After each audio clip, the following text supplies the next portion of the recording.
Buenas tardes con todos y cada uno de ustedes, mis apreciados estudiantes de nuestra modesta casa de estudio de Uribe School.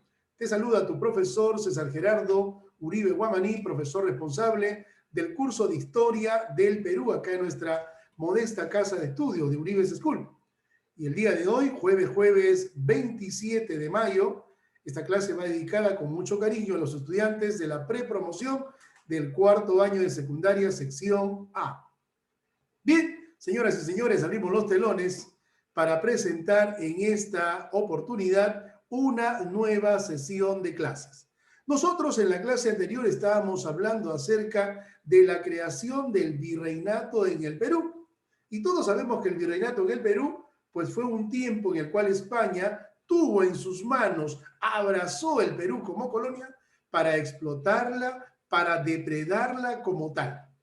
¿Sí? Todos sabemos que el virreinato se da pues en noviembre de 1542, firmada por Real Cédula del rey Carlos I o Carlos V, rey de España, y esto se prolongaría hasta 1820 con el advenimiento de la corriente libertadora del sur, protagonizada por el generalísimo don José de San Martín. Hoy vamos a hablar acerca de la economía en el virreinato. Hoy vamos a hablar acerca de la economía colonial. Miren ustedes, algo importante que resaltar en este tema es que la economía colonial estuvo basada en los intereses de España. ¿Cuál fue el interés que tuvo España, mi apreciado Jaime Rojas? El interés que tuvo España fue la acumulación de metales preciosos, la acumulación de riquezas a costa de todo, incluyendo la depredación de la población indígena. Miren ustedes, categórica y definitivamente, la economía colonial, repito, estuvo basada en los intereses de España. ¿Qué es lo que quería España? La acumulación de riquezas a costa de todo. Bien, pero sin embargo, según el doctor Jorge Basadre Grotman, vamos a resaltar nosotros 4 características de gran importancia de la economía en el virreinato. Ahí está. La primera de ellas es nada más y nada menos el proteccionismo. La segunda de ellas es el intervencionismo. La tercera, el mercantilismo. Y finalmente, la cuarta característica de la economía colonial va a ser el monopolio comercial. Vamos a pedirle a Daira, Astrid, por favor, ¿cuáles son las características de la economía colonial? Vamos, lúcete. Daira, te escucho. ¿Está Daira en clases? Jaime Rojas, ¿cuáles son las características de la economía colonial? Vamos, hijo. Proteccionismo, intervencionismo, mercantilismo, monopolio comercial. Perfecto, dale 2 puntos, Oscar. Hablemos primero del proteccionismo. Señores, el proteccionismo, miren ustedes, determinado por España, estaba orientado a proteger su industria. España va a prohibir el desarrollo de la industria en la colonia peruana. Va a prohibir, por ejemplo, la aparición de la industria textil, de la industria papelera y la industria vinícola. Celosamente España va a proteger su propia industria, el no querer tener competidor alguno. Por esa razón se dice que fue completamente proteccionista. Una segunda característica es el intervencionismo. España va a intervenir en todas las actividades económicas que se desarrollen en la colonia peruana. Acuérdense ustedes, fueron muchas las actividades económicas que se desarrollaron en la colonia. La minería, de estar en un lugar, vamos a llamar así, bajo último, durante los tiempos de la colonia, la minería va a ocupar el primer lugar. ¿Por qué razón? Porque esta traería, miren ustedes, grandes cantidades de utilidades, ganancias o riquezas. Por esa razón, la agricultura fue puesta abajo y en reemplazo de esta, porque fue la primera en los tiempos del Tahuantinsuyo, la minería ocuparía un primer lugar. España estuvo celosamente atento e interviniendo en cada una de las actividades económicas desarrolladas en los tiempos de la colonia. España va a ejercer un estricto control sobre toda la producción de la industria peruana. Otra característica va a ser el mercantilismo. Miren ustedes, ¿qué es el mercantilismo? Le pregunto a Camila Vargas. Va a ser una doctrina económica, el cual nos dice que a mayor cantidad de metales preciosos, mayor poder y riqueza. Miren ustedes, esta doctrina plantea que poseer la mayor cantidad de esos metales preciosos como oro y plata era fuente de poder y era fuente de riqueza.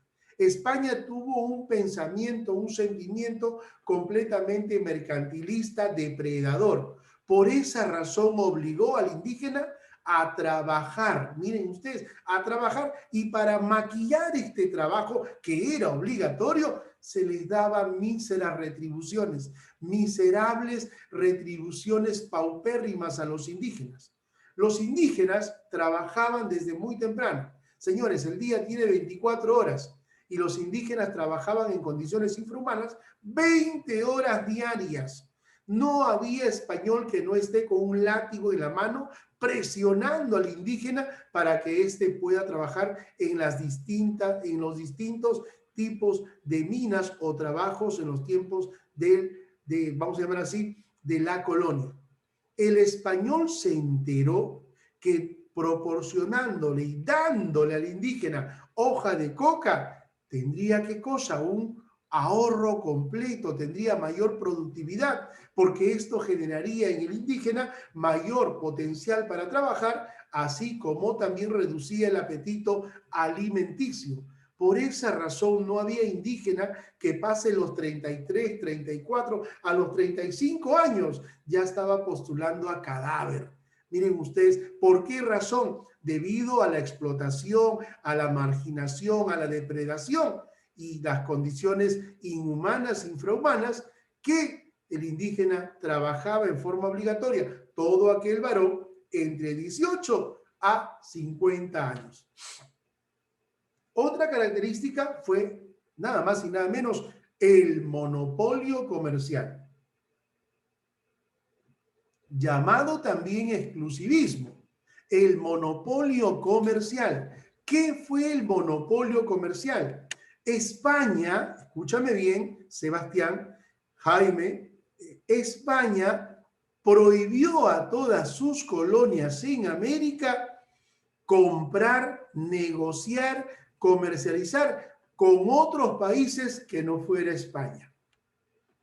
España tuvo países amigos, pero también tuvo potencias enemigas económicas de España, como es el caso de Inglaterra, como fue el caso de Holanda y Francia, quienes se convierten en enemigos de España. Miren ustedes, por esa razón España prohibió que estos países puedan comercializar con sus colonias y por eso establece el monopolio comercial.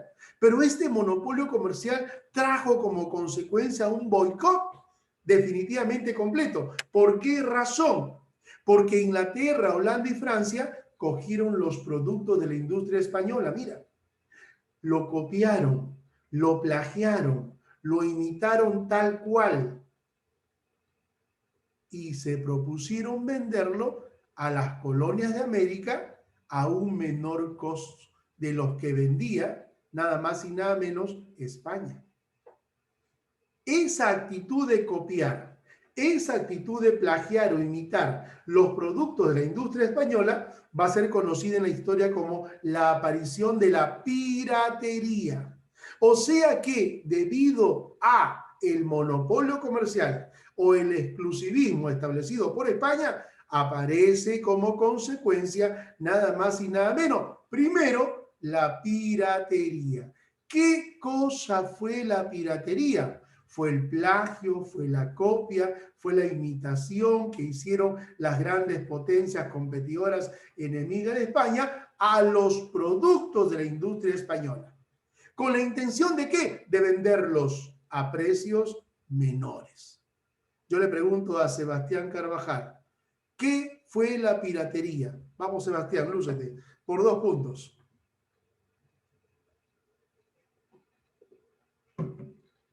Sebastián Carvajal, ¿me está escuchando? Le pregunto, ¿qué fue la piratería? Jaime Rojas, ¿qué fue la piratería? ¿Me escuchan? Jaime, Camila Vargas. Sí, profesor, sí se le escucha. ¿Qué fue la piratería? Fue la imitación, la copia, el plagio que las grandes potencias de España, como Inglaterra, Holanda, Francia, imitaron de la industria española con el propósito de venderlas a un menor costo. No te olvides. Te repito, ¿qué fue la piratería? Camila Vargas, vamos. ¿Qué fue la piratería? Camila. ¿Nada? Vuelvo a repetir, la piratería fue la copia, la imitación, el plagio de todos los productos de la industria española por parte de los países competidores de España, como Inglaterra, Holanda y Francia. ¿Para qué? Con el propósito de quererlos vender a un menor costo. Eso es piratería. Pero como no podían venderlo por la puerta, los van a vender por la ventana. Y a eso se le conoce también como una actitud ilícita, como un comercio ilícito. Y ese comercio ilícito va a ser conocido con el nombre de contrabando. Miren ustedes, contrabando. Sebastián Carvajal, ¿qué fue el contrabando? Robo. ¿Qué fue el contrabando? Robar. El contrabando, en primer lugar, va a ser una consecuencia del monopolio comercial. El contrabando va a ser la venta ilícita que hicieron estos 3 países competidores de España a las colonias de España. En otras palabras, no por la puerta, sino por la ventana. Van a ofrecer y van a vender los productos de su industria a un menor, definitivamente, costo. ¿Quedó claro? Profesor, España se enteró. La producción de España paralizó con todo este boicot. ¿Qué cosa hizo España? De todos estos países, España llamó a uno de ellos, a Inglaterra, y le dijo, te voy a elegir a ti, para que tú a partir de la fecha comercialices con mis colonias. Te voy a autorizar. Y se firma nada más y nada menos el Tratado de Utrecht. El tratado que puso definitivamente fin a muchas situaciones de controversias. El tratado donde Inglaterra ahora podía comercializar con las colonias en América previo pago de impuestos. Inglaterra, a partir de la firma de este tratado, se convierte en país amiga y protectora de España. Antes de la firma del tratado, se odiaba a Inglaterra con España, era su enemigo. Pero después de la firma, se convierte en su protectora, su aliada, su amigo. Tanto así que la va a defender. Y la va a defender de los problemas que España tendría a posteriori, nada más y nada menos con los franceses, a cargo de Napoleón Bonaparte. Acuérdense que Napoleón Bonaparte invadió Francia. Napoleón Bonaparte invadió España. Invade España y toma prisionero a Carlos IV, rey de España, rey borbónico, y a Fernando VII, su hijo. Y en reemplazo de ellos nombra como nuevo rey en España a su hermano menor, José Bonaparte, conocido con el nombre de Pepe Botella, mira tú. Y luego Inglaterra sería el primer país que ayudaría a España, desalojando a Francia, enfrentándose con ella y acabando con la carrera de Napoleón Bonaparte en la famosa batalla de Waterloo. Miren ustedes.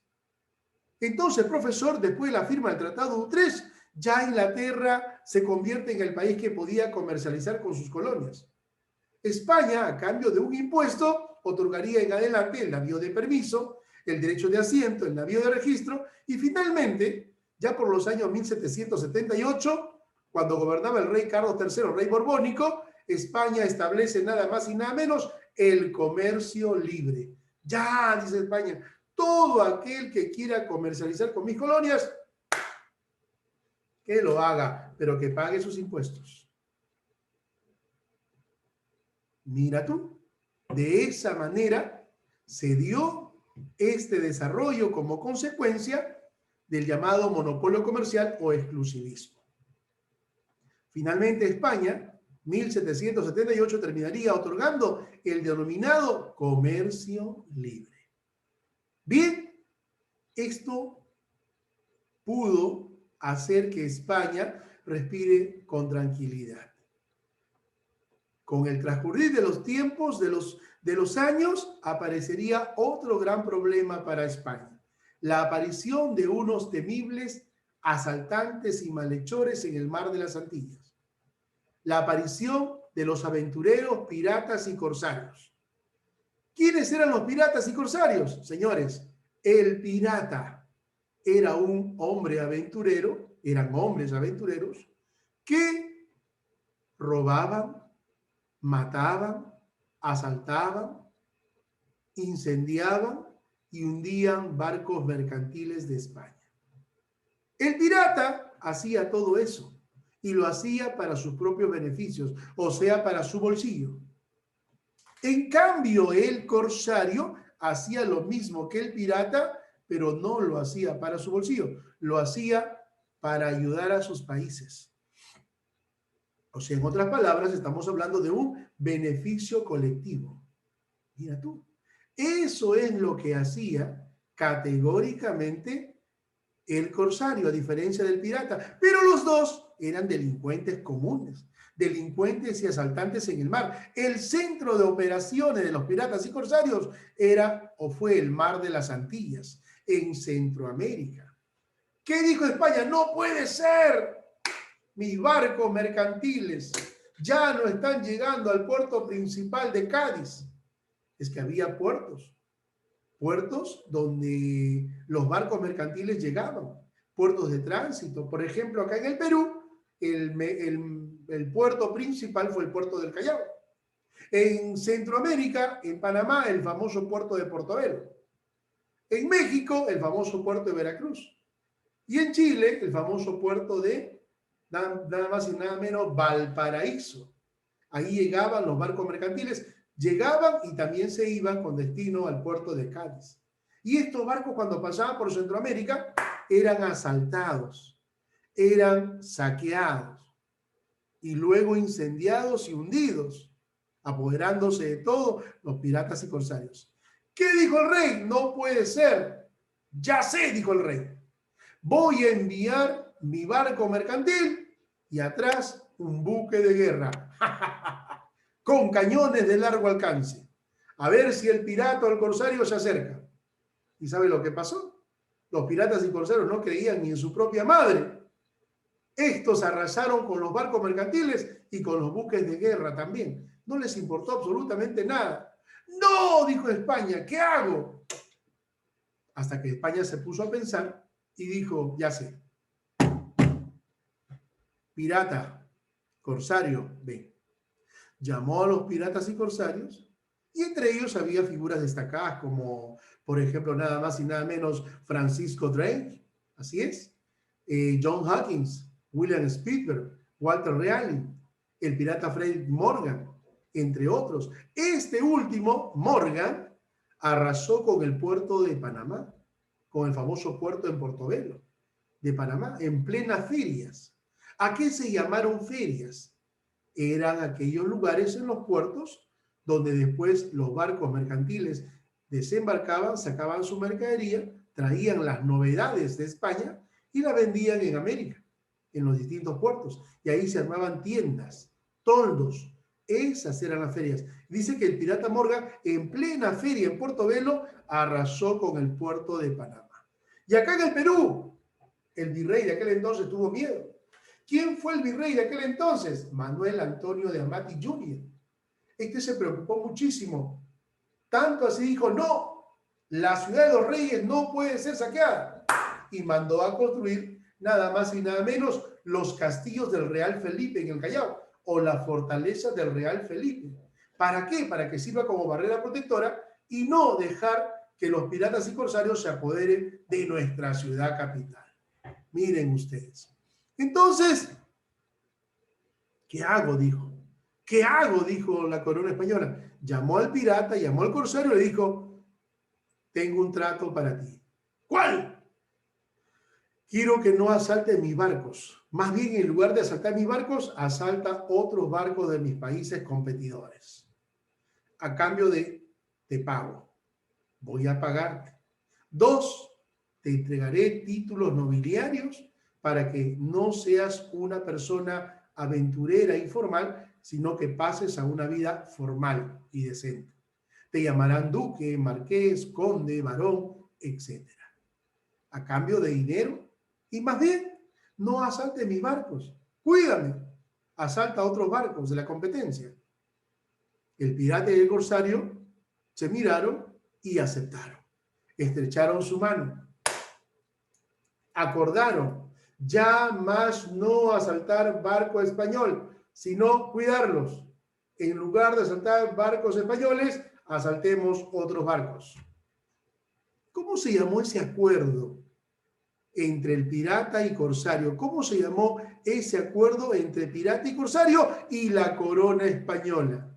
Se llamó Patente de Corso. ¿Me escuchaste, Patrick? Patente de Corso. ¿Escuchó, Patrick? Patrick. Sí. Está almorzando, creo, Patrick, ¿no?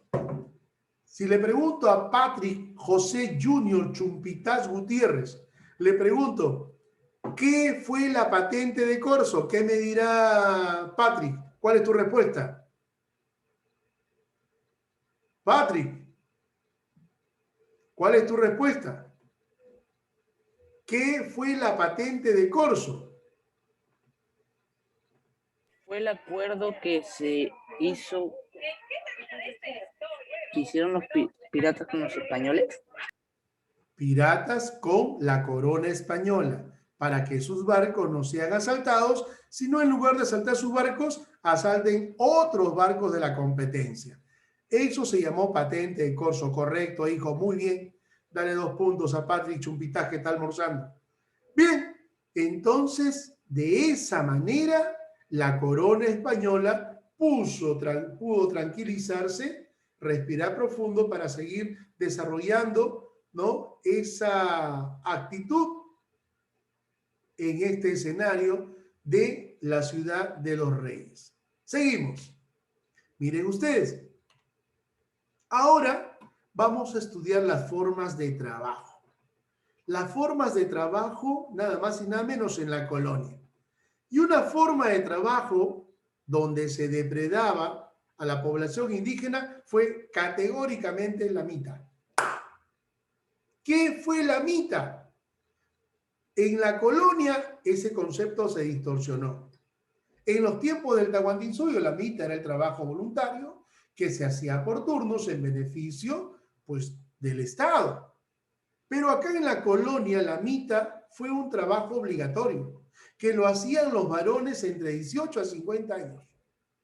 Y para disimular, para maquillar, para aparentar que no era un trabajo obligatorio, la consagraron como asalariado, con una remuneración miserable, paupérrima, que no le alcanzaba al indígena. Y más bien de esa remuneración, él tenía que pagar su tributo indígena, porque todo indígena pagaba su tributo por ser indígena, por haber nacido indígena. Miren ustedes, los españoles no se perdieron absolutamente nada. Esto fue utilizado en distintos servicios personales por un salario mínimo, miserable. Un concepto completamente muy distinto al que se tuvo en los tiempos del Tahuantinsuyo. Los tipos de mita, tenemos la mita minera. Esta fue la más cruel. Ya te dije hace un instante, una de las características fue el mercantilismo en la economía colonial. Y ese mercantilismo, que era una doctrina, planteaba ¿qué cosa? La acumulación de riquezas a costa de todo, incluyendo la vida humana del indígena, maltratado, explotado, en condiciones infrahumanas. Trabajaba el indígena en las minas. El rey de España clasificó las minas y las marcó en dos grandes diferencias. Unas, las mejores, las que tenían oro y plata, y otras, las que no tenían oro y plata, pero sí tenían otros metales o minerales. A las que contaban con oro y plata las llamó minas del rey. Estas solamente míralas, no las toques, las puedo tocar yo o la corona. Estas minas fueron las más importantes que tuvo España. Acá en el Perú fueron 763 minas, las cuales fueron explotadas en esos casi 300 años. Y las otras minas, las minas ordinarias que no contaban con oro y plata, estas fueron arrendadas, alquiladas a determinados peninsulares, los cuales tenían que pagar un impuesto por explotar esas minas. Y ese impuesto se llamó nada más y nada menos quinto real. Tenemos la mita obrajera. ¿Qué fue la mita obrajera, Patrick?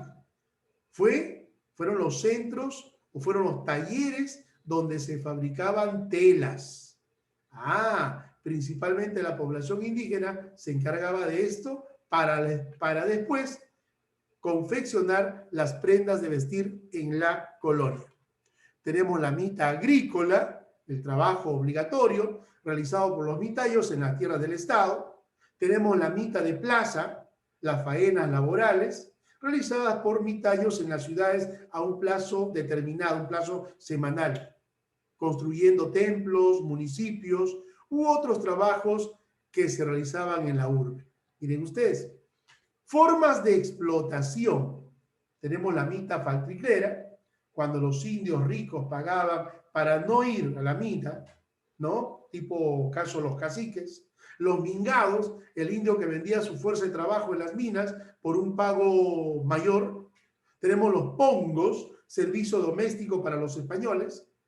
Tenemos a los michis, miren ustedes, niños que hacían servicio de criados para las autoridades, para los párrocos y también para los curas.